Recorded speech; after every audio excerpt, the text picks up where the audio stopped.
seconded that motion, voted on it, I would challenge each of you to participate. Give a donation to the new nursing home. You passed it, you expect us to go out and get the $2 million? I would challenge you. I'll come up with $1,000 with the plant materials. The second challenge I'd have for you is that, you know, it's ridiculous to have inmates in our prison that are in there for 2 years and longer. It's not fair to them. They're supposed to be innocent until proven guilty. I would challenge each of you, while you're down in Concord, to try to reform the judicial system. It's not fair. And I'll ask you again in September, and I'll bet you not one of you would do any research on that. I know you're outnumbered by the state because you're up here in the North Country. The representatives in the southern part of the state have more votes than you do. But I would challenge you to research it and see what you can do to change the judicial system so that we do not have people staying in our prison, in our jail, over 2 years waiting for trial. That's not fair. This is pre-trial. This is what we call Pre-trial. for Correct. prisoners. Okay. Representative Umberger and then McCarthy. Yes, just so that everybody is aware, the budget that has left the House Finance Committee includes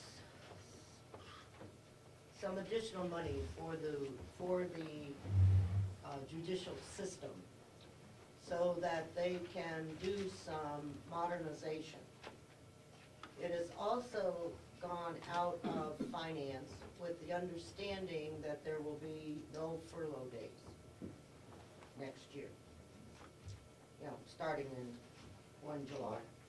So what concerns me is that people are looking at what the governor proposed, and that bill, the governor's proposal, is no longer on the table. What is going to the House tomorrow includes the dollars to solve the problem that you have just outlined. And the judicial branch is very, very much, you know, behind this. They're going to reorganize the court system. We're going to a circuit court effective 1 July. You're going to hear all kinds of things that result in that, but there are several layoffs that are going to occur. But probate, family, and district, they're all going to be one court with the judges acting in whatever capacity needs to be acted in.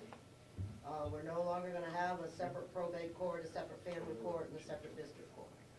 And they expect that, that this will speed things up, help to solve the problems that you've identified.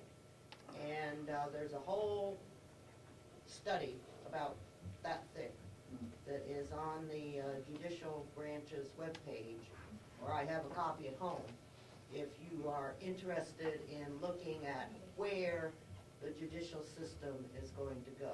Thank you. In addition to that, within the next 2 years, you will be able to actually file, the lawyers and so on, will actually be able to file their briefs by computer, as opposed to having to come down here and hand it to somebody, or whatever. So we're trying to get, Justice Delanis is trying to get the judicial system at least into the late 20th century immediately, and maybe we can step into the 21st century shortly. Thank you. So that's what's going on with the judicial system. Okay, that's good. Nice follow-up. I'll follow up to Karen's. Yeah, no disrespect, Representative. Judicial has also put money in for video conferencing and through public works, so arraignments will happen in the jail as opposed to having to go get sheriffs, bring them over to do that. So that's a cost, it's a capital expense, it's going to be borne by the state, but it's going to have great savings for the county.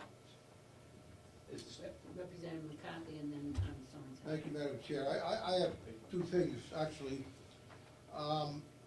If I was sitting in this chair a couple of years ago and I voted for the nursing home, I would gladly reach in my pocket right now and give you $1,000. But since I wasn't, I suggest you go see Representative Pucco and Representative Butler and get their $1,000. Second thing is, there is also, I believe, a bill before the legislature that will give right now, in order to get a prisoner out of the county jail on a bracelet, it takes a court order. There is a bill, I believe, now that is working its way through the legislature that would give that authority to the superintendent of the jail. On his recommendation, he could put a bracelet on him and say, okay, get out of here. So that might, if that goes through, and I'll get the full details on it for you. Okay. Let you know the bill number and the rest of it, and try to help you out that way. Okay. Madam Chairman, 2 points here.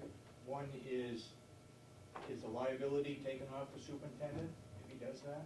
Does the state pay for the liability? I do not know, excuse me, may I? I do not know the details of the bill, but I will find it, and I'll get you that information. I'll get you the whole thing. Okay. Regarding arraignment from the jail to the courthouse, is the state going to pick up the wiring for the jail? I know we have things in our new jail that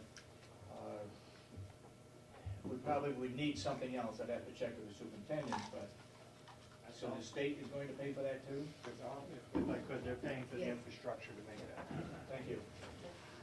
Okay. That's good. Anything else? No. Now, Representative Trujillo, I'm sorry.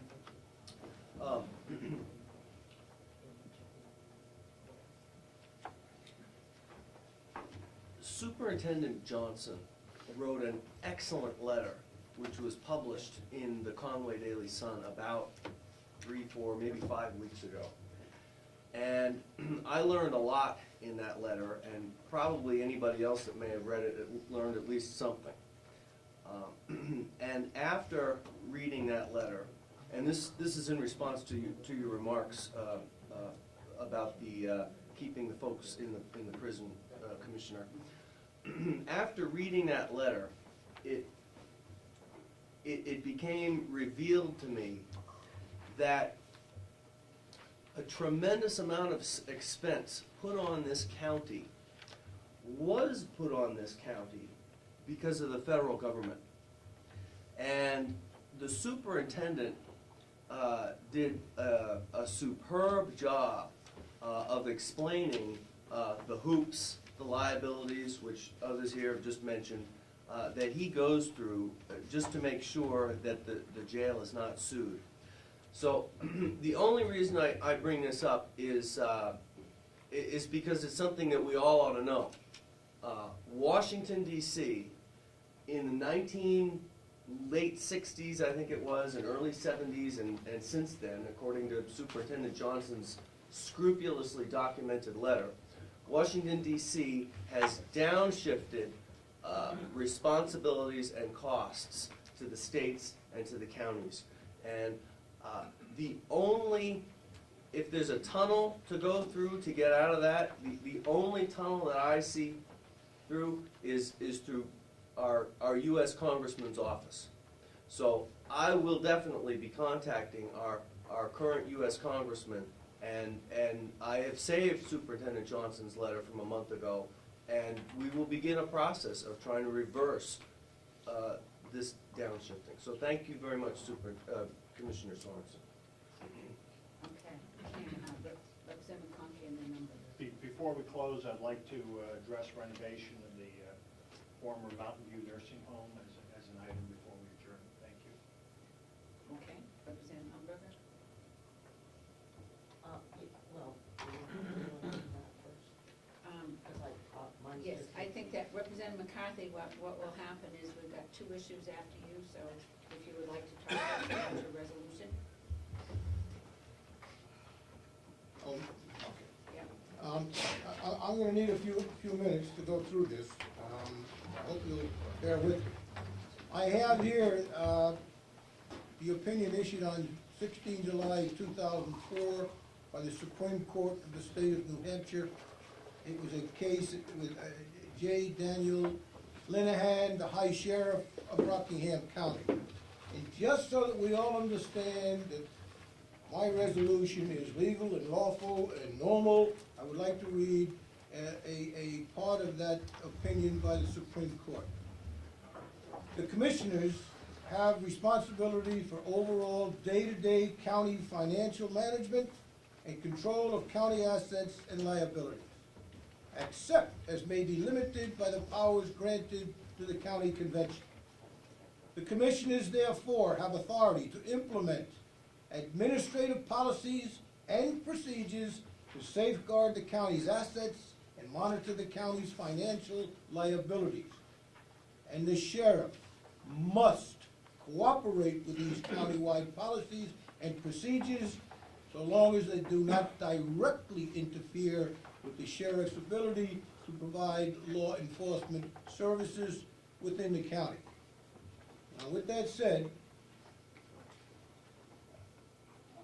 my research into this matter, including conversations and several very lengthy discussions with several other county officials within the state, and a great deal of study relative to the related reserve statutes annotated, has convinced me of the following. The popular local belief that it is normal and lawful for officers of the county to transfer appropriations from one line item to another, uncontrolled and unabated, is absolutely and totally erroneous. It is neither normal nor is it legal. Relative to normalcy, Carroll County is the only county that allows this practice uncontrolled and unabated.